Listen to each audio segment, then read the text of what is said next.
It was supposed to be just another lunch period at Crestwood Academy. Long marble tables, silver trays, and the low buzz of chatter. Students scrolled on phones, laughing at memes, trading gossip. Then silence fell. At the center of the room stood Whitney Hale, the girl everyone knew, the girl everyone feared. Blonde ponytail, manicured nails, an entourage of followers. When Whitney spoke, the cafeteria listened, and across from her, clutching a tray with trembling hands, stood Aaliyah Carter, the new girl, the scholarship kid, the outsider. What happened next would be remembered long after the bell rang. Whitney's voice cut through the silence. "Careful, Carter. Don't trip over your... Oh, wait. Those shoes already look like they belong in the trash." Her friends snickered, phones tilted upward. Recording, always recording. Aaliyah's face burned, but she kept moving. Step by step, past the tables, until Whitney stuck out a leg.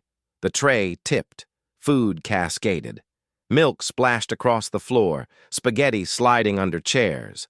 The cafeteria erupted in laughter, and one phone caught every second. Aaliyah froze. Milk dripped from her tray onto her jeans. Her notes, the ones she'd spent hours copying for class, lay scattered and soaked. Someone shouted, #lunchfail. Another, "Scholarship girls down." Whitney smirked. "Oops, guess you're just not built for Crestwood." The words stung sharper than the laughter, because Aaliyah knew, deep down, that Whitney had power. Whitney's family donated to the school. Her parents sat on the board. Teachers looked the other way. And Aaliyah, on scholarship, couldn't afford even a whisper of trouble. She wanted to scream, to fight back. But for now, she couldn't. What no one in that cafeteria knew, not Whitney, not the crowd with their phones, not even Aaliyah's, classmates sitting frozen in pity, was that Aaliyah Carter wasn't helpless. Years ago, before life turned heavy, before her father's death, she had trained. Hours in a worn-down dojo. Kicks, strikes, stances drilled until her body remembered even when her mind tried to forget. At 12, she'd earned a black belt. At 14, she stopped, grief and responsibility weighing her down. And now, at 16, she stood dripping milk, her secret still hidden. But humiliation has a way of waking what you thought you buried. The bell rang. Students filed out, buzzing about the lunchroom show. Aaliyah crouched, gathering her ruined notes. Whitney breezed past, whispering just loud enough for her to hear. "This is just the beginning." Her jaw clenched. The urge to rise, to unleash, pressed against her chest like fire. But the scholarship letter folded in her backpack was heavier than any insult. One wrong move, and she could lose everything, so she stayed silent. For now. But silence can only last so long. That night, Aaliyah sat at a chipped wooden table in her grandmother's apartment. Grandma Evelyn stirred soup on the stove, her hands shaking slightly with age. "How was your day, baby?" she asked. Aaliyah forced a smile. "Fine." But the image of Whitney's smirk, the sound of laughter, the sting of shame clung to her. She glanced at the scholarship letter pinned to the fridge. Without it, Crestwood would be impossible. Without it, she'd disappoint Grandma, the woman who had already sacrificed so much. Her throat tightened. She couldn't tell the truth. And across town, Whitney was already planning her next move. Later, in her room, Aaliyah opened the bottom drawer of her dresser. Inside lay a small velvet box. She lifted it slowly, opening the lid. Her father's martial arts medal gleamed faintly. She traced the edges with her fingers, but in her head she heard Whitney's words. "Guess you're just not built for Crestwood." Her father's voice echoed over hers, softer, steadier. "Strength isn't loud, Aaliyah. It's steady." Her chest ached. She shut the box, tucking it away. The medal wasn't just a memory. It was a promise. By the next morning, humiliation had gone digital. Her phone buzzed non-stop, classmates tagging her in cruel memes. One clip replayed the moment the milk spilled, slowed down, looped with cartoon sound effects. Another edit pasted her face onto a clumsy clown gif. The hashtag scholarship spill trended across the school. Whitney's friends cackled. "Careful, Carter. Don't drop your tray online, too." What started as a spill was now a storm, and storms only grow. By lunch, the cafeteria echoed with the same chant. "Don't trip, Carter." Aaliyah sat quietly, ignoring them. But her hand slipped into her pocket, brushing against the edge of her father's medal. She inhaled deeply. His words whispered back, "Strength isn't loud, it's steady." The fire inside her steadied. What Whitney didn't know, what no one in Crestwood knew, was that humiliation could only burn for so long before it became fuel. And Aaliyah was ready to turn every whisper, every laugh, every cruel meme into fire, because soon the school would hold its annual cultural festival. A stage, a crowd, cameras everywhere.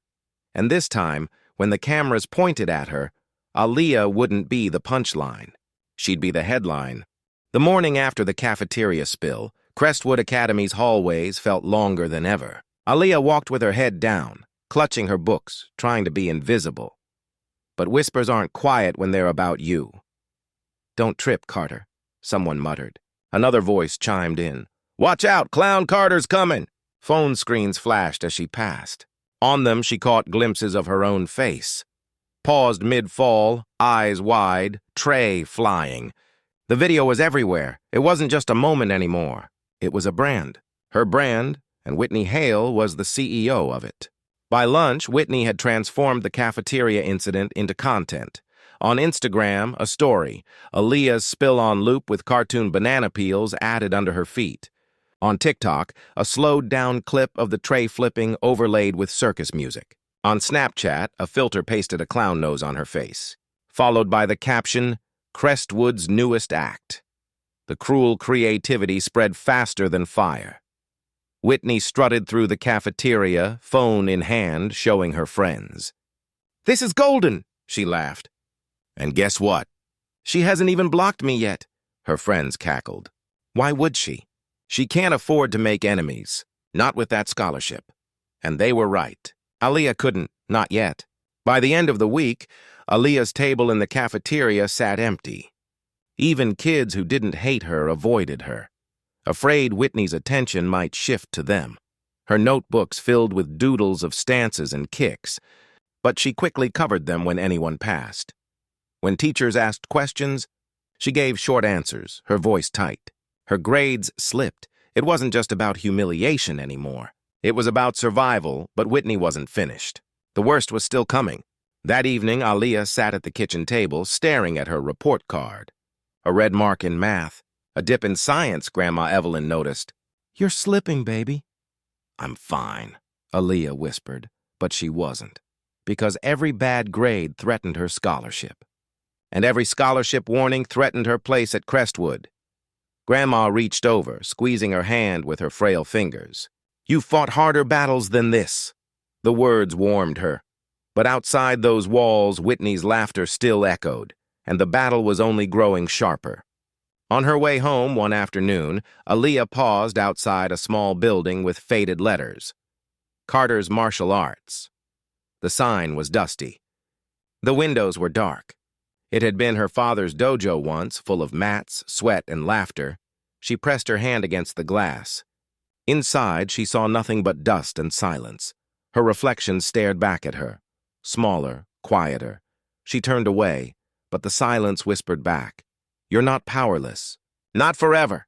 The following Monday, Whitney raised the stakes. As Aaliyah sat eating in the cafeteria, Whitney signaled her friends.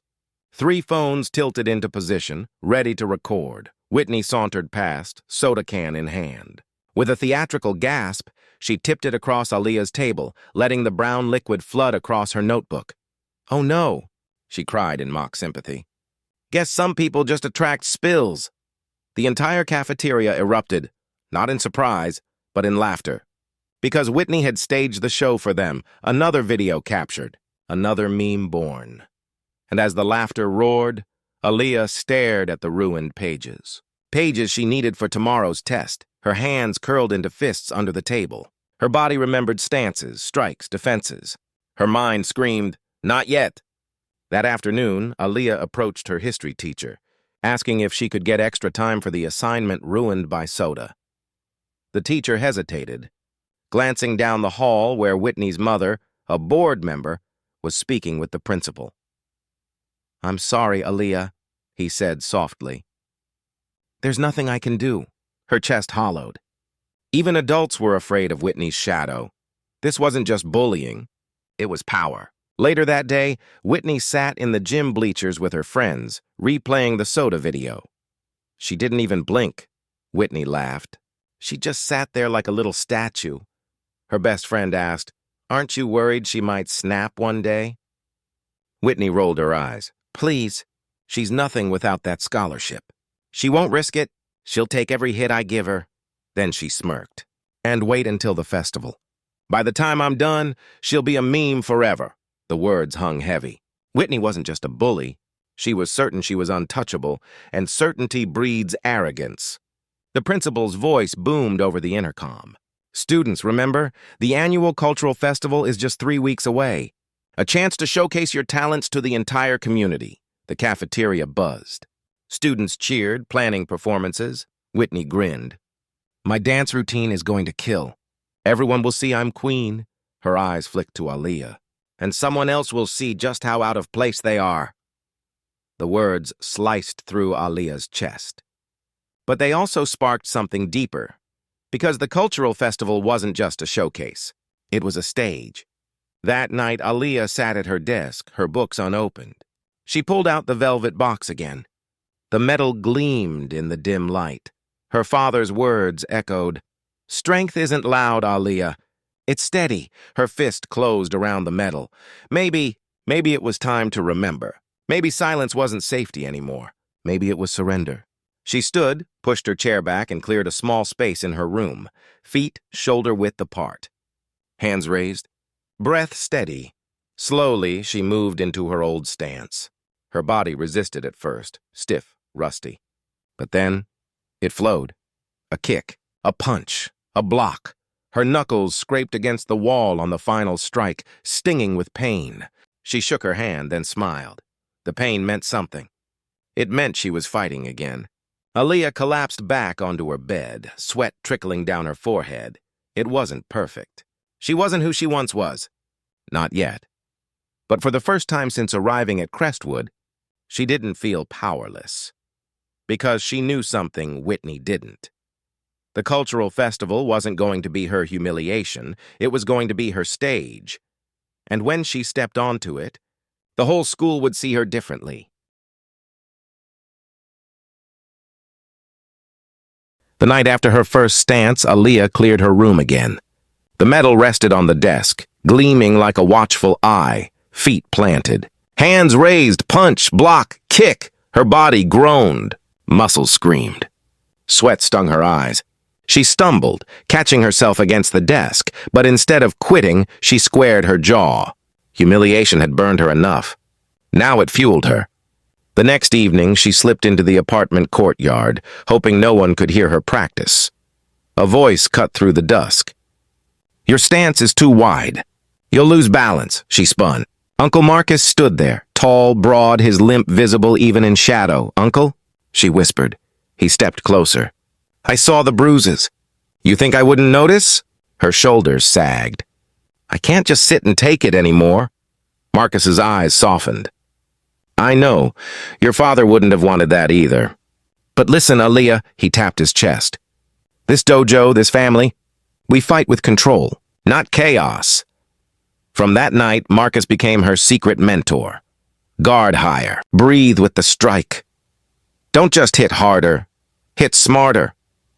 He carried the weight of the family dojo, now dark and silent. Sometimes his voice cracked as he coached. "I let that place close. I let your father down, but I won't fail you too. Not this time." That promise shook her. It wasn't just her fight anymore. It was theirs. At school, posters plastered the walls, cultural festival, 2 weeks away, students buzzed. Videos of rehearsals flooded TikTok. Whitney uploaded flashy clips of her dance routine, tagged as Crestwood Queen. In one post, she looked dead into the camera smirking. Hope everyone's ready for another act. Let's just say, clowns belong on stage.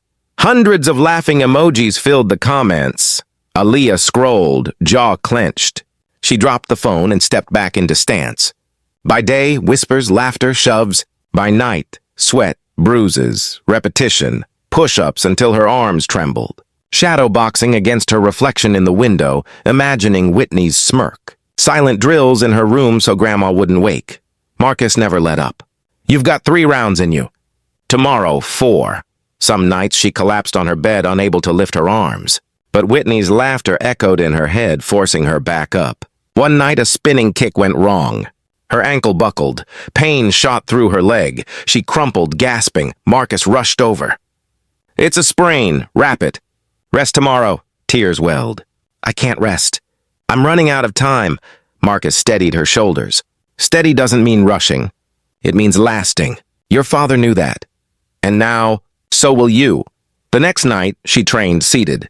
Punches only, each one harder than her doubts. Meanwhile, Whitney rehearsed in the gym, mirrors glowing under bright lights. Between routines, she smirked at her friends. Tomorrow's gonna be a show. My dance will slay. And Carter? Oh, she'll play her role too. What role? A friend asked. Whitney's grin widened. Let's just say, when she steps on stage, the lights and music won't be what she expects. I've got a little surprise waiting. After that, she'll never show her face at Crestwood again. Her friends howled with laughter. Whitney wasn't just planning a routine. She was plotting a public execution. Back in her room, Aaliyah collapsed after drills. Sweat soaked her shirt. The metal glowed faintly in the lamplight. Strength isn't loud, she whispered, voice cracking. It's steady. She repeated it until her voice steadied. The metal wasn't just her father's anymore. It was hers to reclaim. 2 weeks dwindled to 10 days. Then 7. Then 5. Whitney strutted louder at school. Aaliyah struck harder in secret. Her fists blistered, her kicks grew sharp, her breath grew calm, but doubts gnawed. Would it be enough? The night before the festival, Aaliyah passed the gym. Music thumped inside. Whitney's laughter rang over it. She froze by the door. Whitney's voice cut clear. Tomorrow's perfect. The whole school will laugh at her. I almost feel bad. Laughter erupted. Nah, Whitney added. She deserves it. By tomorrow night, Carter's a meme for life. The words stabbed deep. But this time, they didn't hollow her. They sharpened her. Aaliyah stepped into the empty hallway, the gym's laughter fading behind her. She slid into stance. Right there, in the dark corridor. Punch, block, kick. Her breath echoed off the walls, the metal pressed against her palm in her pocket. Tomorrow, she whispered to herself. Tomorrow, I won't be the one on display. She wasn't training anymore. She was ready, and Whitney had no idea what storm was about to hit. The cultural festival banners fluttered across Crestwood's courtyard. Families streamed in, phones and cameras ready. Inside the gym, the stage glowed. Judges sat tall, parents filled the bleachers, and students buzzed with anticipation. In the locker room, Aaliyah stared at her reflection. The metal rested under her shirt, cool against her skin. Marcus's voice echoed. Fight steady, not loud. She drew a breath. Today wasn't about hiding. It was about stepping into the light. Whitney Hale strutted onto the stage in a glittering outfit. Music blasted. Lights spun. She launched into her routine, sharp flips, glitter confetti raining from the rafters. Phones snapped, cheers roared. When she landed with a final pose, the crowd erupted. Whitney bowed, soaking it in, then leaned into the mic. And now, a performance you won't forget. Please welcome Aaliyah Carter. Her smile was sugar-sweet, but her eyes glittered with cruelty. Aaliyah walked onto stage. The crowd murmured. The lights dimmed. The announcer's voice boomed, but the words weren't right. Ladies and gentlemen, presenting Crestwood's very own. Clown Carter! Laughter burst instantly. Circus music blared. A projector lit the backdrop, a cartoon clown nose plastered over Aaliyah's face. The gym shook with laughter, phones raised high. Whitney's friends doubled over, shrieking. It wasn't just a prank. It was an ambush. Aaliyah froze. For one breath, humiliation threatened to crush her. Her hand slipped into her pocket, feeling the metal's steady weight. "Strength isn't loud," she whispered. "It's steady," she inhaled, exhaled, and moved. Against the circus tune, her body flowed into martial arts stances. Punch, block, kick. Laughter faltered. Another strike. Sharp, precise. Gasps replaced giggles. Phones zoomed closer. The prank had turned into a performance. At first, scattered chuckles clung to the edges. But as she dropped into a sweep, then rose into a fluid kick, the sound shifted. The clown backdrop mocked her. The circus music jeered. But her movements cut through both like a blade. A final spinning strike landed with a thud on the stage floor. Then, silence. Phones stopped shaking. Eyes locked on her. The prank's noise had been swallowed whole. On the sidelines, Whitney panicked. "No, no, no. She's ruining it!" She leapt up, shouting over the crowd. "Don't be fooled! She's just pretending. This is a joke." But her words sounded shrill, desperate. The crowd hushed her with a chorus of "shh." For the first time, Whitney wasn't the center. She was an intruder. Aaliyah flowed into her final kata sequence. Her arms cut sharp lines, her feet slammed steady rhythms. The circus music sputtered, glitched, and died. Only her breath filled the silence. One last strike as a blur of motion, and then she froze, fist inches from the floor. The gym held its breath. 1 second, 2, 3, and then thunder. Applause exploded. Students leapt to their feet. Parents whistled. The gym roared Aaliyah's name. The prank had flipped. The stage belonged to her. She rose slowly, chest heaving. With steady hands, she pulled the medal from beneath her shirt and held it high. Gasps spread. Whispers rippled. The bullied girl wasn't a clown. She was a fighter, and she had reclaimed her name. Whitney stumbled onto the stage, shouting, "She cheated!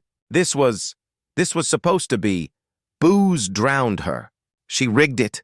She set her up." Parents glared.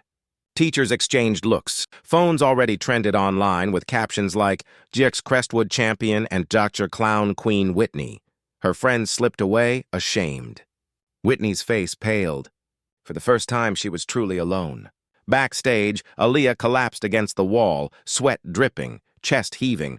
Uncle Marcus appeared, pride shining through damp eyes. "Your father would be proud," he said, voice breaking. "And so am I." She smiled faintly, a medal warm in her palm. This wasn't just victory. It was justice. When Aaliyah stepped back into the gym, the crowd still chanting her name, Whitney shrank in the corner, phones trained on her humiliation. For once, Crestwood saw the truth. Power wasn't cruelty. Power was strength, silent, steady, unshakable. But after every storm, the question remains, what comes next? Crestwood buzzed with whispers the next day. Festival posters still clung to the walls, but now they were covered with screenshots from viral clips. One showed Aaliyah mid-kick, eyes blazing. Another froze Whitney mid-yell, face twisted as booze rained down. The hashtags told the story. Kaka Crestwood Champion, Kaka Raka Clown Queen Whitney. For once, Aaliyah wasn't the target. She was the headline. As Aaliyah walked the hallway, chatter softened. Not with mockery. Not with laughter, with respect. Students nodded. Some whispered, "That's her." One girl, once silent during Whitney's reign, murmured softly, "Thank you." At lunch, the cafeteria changed. The empty table she had once sat at filled with students asking to sit beside her. For the first time, she didn't eat alone. Whitney Hale's empire collapsed overnight. The principal summoned her. Teachers questioned her. Even the school board, where her mother once held sway, announced a review of her conduct. In the cafeteria, chants of "Clown Queen! Clown Queen!" rose until Whitney fled, face crimson. Her friends peeled away, ashamed to be seen with her. Phones captured her retreat from every angle, and in the halls, as she walked alone, whispers followed. There goes the clown queen. Her crown was gone. That evening, Aaliyah sat at the kitchen table. Grandma Evelyn slid a bowl of soup toward her, eyes glowing with quiet pride. "You carried yourself with dignity," she said. "Your father would be proud." Aaliyah touched the medal at her neck. "He always said strength wasn't loud." "I just had to remember." Uncle Marcus leaned against the counter, arms folded. "You didn't just remember, Aaliyah. You reminded all of us." The next weekend, Marcus unlocked Carter's martial arts dojo. The hinges creaked. Dust rose. Sunlight cut across the mats. Aaliyah stepped inside, knelt and pressed her palm to the floor.